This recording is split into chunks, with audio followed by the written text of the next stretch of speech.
নৌবাহিনীর যে condition commander টেকনাফের এবং কোস্টগার্ডের যে স্টেশন কমান্ডার তারা 10 লক্ষ টাকার বিনিময়ে আমাকে আটক করার পরিকল্পনা সাজাইছে। নৌবাহিনীর কন্ডিশন কমান্ডার আমি নদী থেকে আসার পথে শাহপুরদ্বীপ থেকে আমাকে তুলে নিয়ে তারা অস্ত্র মামলায় বাজাইছে আমাকে। আমি জড়িত নয় ভাই, আমি এর বিচার চাই। মুখের পক্ষে কথা বলার কারণে আমাকে তারা আটক করেছে। কোস্টগার্ড এবং নৌবাহিনী আমাকে আটক করেছে।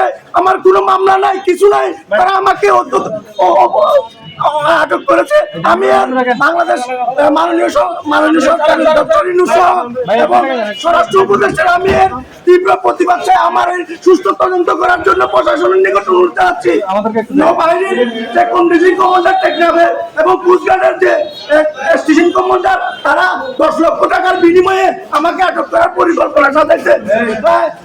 স্বরাষ্ট্র উপদেষ্টা এবং ডক্টর ইউনূসের কাছে আমি সুষ্ঠু বিচার চাই। অনেক গণমাধ্যম কর্মী আমাকে তারা মারধর করছে, আমাকে মেয়ে নিয়ে যাওয়া হয়েছিল দেওয়ার জন্য। নৌবাহিনী এবং কোস্টগার্ড আমাকে আল্লাহ বাঁচাইছে। আমার বিচার চাই। আমি কোনো কিছু করি নাই, আমি সুস্থ বিচার চাই। আপনারা এইটা একটু দেশবাসী, সহকর্মী, সাংবাদিক বন্ধুগণ, এটা একটু আপনারা প্রচার করবেন। আমি একজন সহকর্মী, আমি একজন সাংবাদিক, আমি দেশের জাতির পক্ষে মুক্তমুখীর পক্ষে কথা বলাই। আমার বিরুদ্ধে অবস্থা করছে তারা। আমি নৌবাহিনীর পুলিশ কমান্ডার আমি নদী থেকে আসার পথে শাহপুরদ্বীপ থেকে আমাকে তুলে নিয়ে তারা অস্ত্র মামলায় বাজাইছে আমাকে।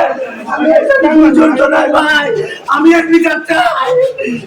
আমি এর বিচার চাই।